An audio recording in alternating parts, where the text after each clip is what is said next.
Hey everybody, welcome back to my channel.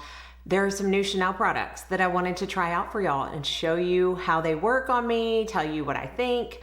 The new Camellia Futura Brightening Collection has launched at Chanel.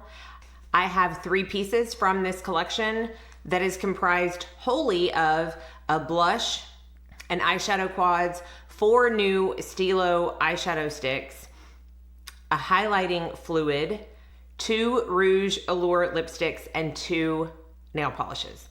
I got the blush, the quad, and 1 of the eyeshadow sticks. I didn't get the highlighting fluid. I didn't quite know how I was gonna like that. It looks a bit duochrome on the pictures, but now I'm kind of thinking maybe I should have. But I'm very happy with what I got. So I'm gonna do a full face of Chanel and concentrate on those products specifically. So if you wanna see how they work, what they look like, what the swatches are like, how I like them, how I use them, let's jump in. Well, I didn't hit record. So I did not get the application of my Beiges Water Fresh tint, but that's what I have on my skin. I started to apply it with my fingers, and then I went in with my Rephr C03 and stippled it in, because even when I put this on with my fingers, which I find is necessary to do in order to like blend those pigment beads out fully, I still find that there's streaks. So when I go over and kind of stipple on top of it with a brush, it takes care of those streaks and kind of evens everything out. Clearly, I love this product, and I will be getting another one. I don't want to be without it. I love it underneath other foundations. I love it by itself. It's just kind of magical for what it does on the skin. For concealer, I'm going to use the Corrector de Chanel in the shade B20. I've had this before, as I mentioned in another video, and I had it in B30 then. And I think I like B30 a little bit better. This is fine, it works. I'm not going to stop using it. I just don't like a bright under eye, but this is fine, it works. So this is the smaller version of that Rephr in the LC02. I do like this concealer.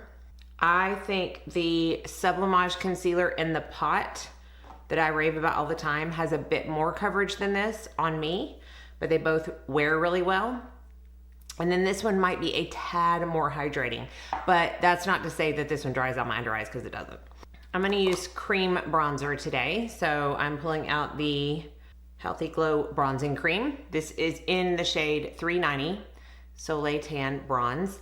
And I'm gonna use my Sigma F43 Soft Angled Cheek to stipple that where I want the bronzer. I really do love the shade of this bronzer. It's just extremely, what is that? See what I mean about needing to really buff that out? That's part of the foundation. One of the beads that didn't get dissolved. Back to the bronzer. I just feel like it's very natural looking for me and my skin. And they do have different colors now. When they reformulated this one some years ago, they added more colors, because for a long time they just had one, which clearly is not gonna work for everybody. I do think that I like the original version of this as far as the formula goes a little bit more than this one, but I don't dislike this one. It's what I call my barely there bronze. For powder, I'm using my oh so loved Natural Finish Loose powder. Now for this look, I'm gonna use this all over. If I were using one of the other foundations that pulls a little bit more matte on my skin, I would use this just in the T-zone, and then the Healthy Glow powder all around the rest of my face. But because this is a little bit more glowy, which is not a bad thing, I'm going to use this powder everywhere, but I'm still gonna use the same technique. Like I'm using the powder puff in my T-zone and then a brush everywhere else. Now let's get to one of the pieces of the Camellia collection. This is the Trio Powder Blush, Camelia Futura. I always butcher these names, and I apologize. So it is a kind of 3-in-1 product, as the name Trio would suggest. This is limited edition, and while the 3 colors definitely can be used separately if you have a brush small enough, I'm gonna mix them all together. This is a very Before I do that, I'm gonna show you the swatches. This is a very soft formulation, meaning it is not gonna be overly pigmented at all and can be built up, which I appreciate for a blush product, as I tend to have a very heavy hand. So it has a lighter peachy pink, more of an actual true coral, and then a bronzy shade. So I'm just gonna take all 3 shades on my Sigma F11 Soft Sculpt and tap it. See, despite being soft, isn't that pretty? Once you add that coral and that bronze in there, it really makes everything pop. In fact, I may have put too much, but that's okay. We're just gonna have a high blush day. I wore this one on top of the blush that I had on yesterday. I'm gonna take a little buffing brush with nothing on it and just gonna buff around the edges. And it was so pretty. And I should have known, because of how easily it showed up on top of that blush, how easily it was gonna show up by itself. But I think once I buff it, it looks fine. I really love that color. It can go with peaches, pinks. Man, I just feel like it's neutral enough for pretty much anything. It's not too cool to not too warm. And just with every other blush product, this can be used as eyeshadow too. For highlight, I'm gonna use a liquid highlight, my Beiges Fluid Sheer Healthy Glow Highlighting Fluid in the shade Sunkissed. And I'm just gonna really work that into my BK Beauty 109. I love mixing this with foundations, but I also find that it works great as just a liquid highlight. It's not too dark for me as long as I sheer it out. I originally got it because I wanted to mix it with foundations to make them a little bit warmer, but again, it still works all by itself as a very natural highlight. Before we get into the quad, I am going to be talking about one of the Stylo stick shadows that I got, or the Stylo eyeshadow liner Kohl. Now, I had originally gotten the shade Nuage Blue in another collection last year, and I talked about this in one of the videos that I used it in. The first time I used this shade, that's it right here, it went away on me. I used it on my upper lids. It disappeared on me within 2 hours. And I was like, you've got to be kidding me. This is the first time I've actually tried this formula and this product. I was like, wow, that was a lot of money for something that's not going to last at all. But then when I used it in the video, and I think I even wrote it in the description, I used it underneath my eye as kind of like a pop of color liner, and it stayed a lot better. Well, they had a green in this collection, and it's called Vert Titanium, and I just love green so much.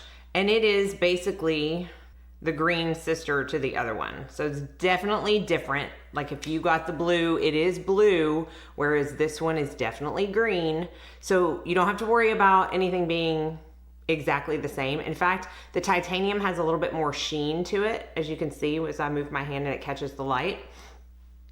So I haven't tried this one yet, and I'm probably not going to use it today. I'm not gonna say for sure yet, but I did want to show that so that you knew I got it, and swatch it against the blue in case you have that one too and can see how different they are.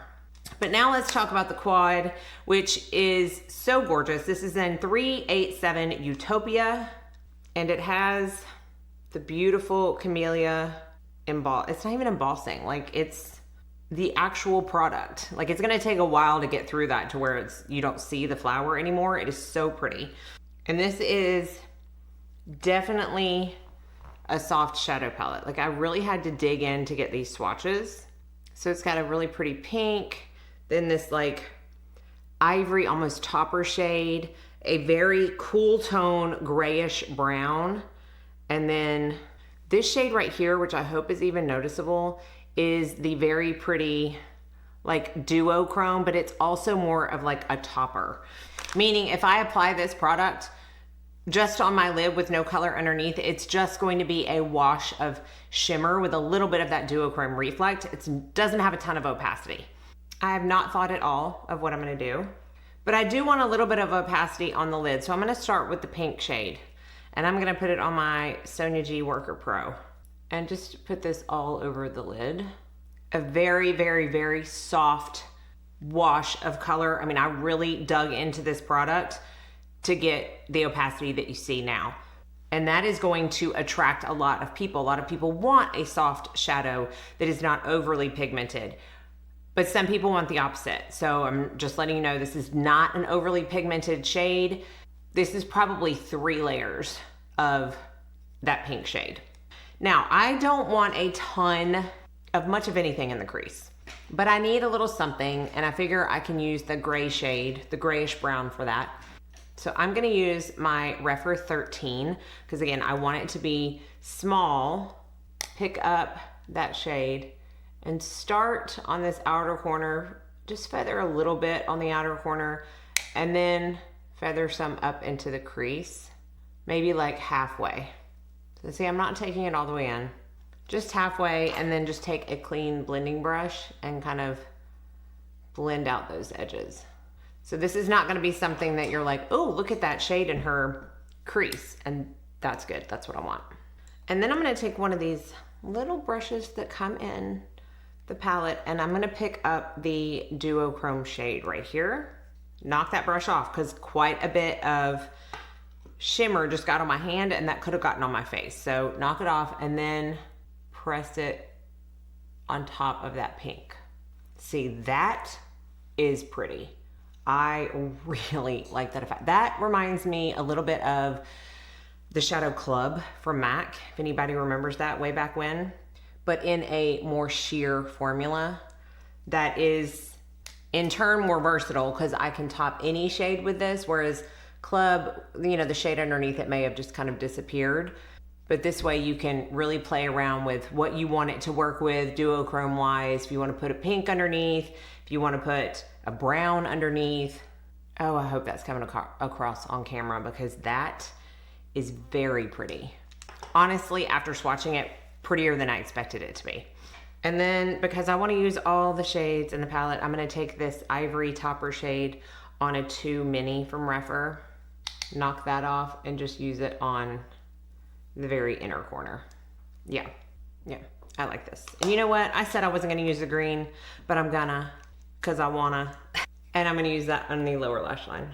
I don't always like a shimmery shade on my lower lash line, but I think with this like duochrome that we've got going on and the sparkle on the upper eyelid, I think I kind of like it. I might as well, like, I don't even know if that's gonna come across on camera, but I like it. To finish off the look, I'm using the Rouge Cocoa Flash in number 80 for Immediate. Well, I don't know if I'm saying that right. Just a very pretty pink, hydrating balm. You know I have to include a fragrance. I'm gonna be using a sample because I asked my SA to include this in my last order. I wanted to smell it. I can't believe I never had.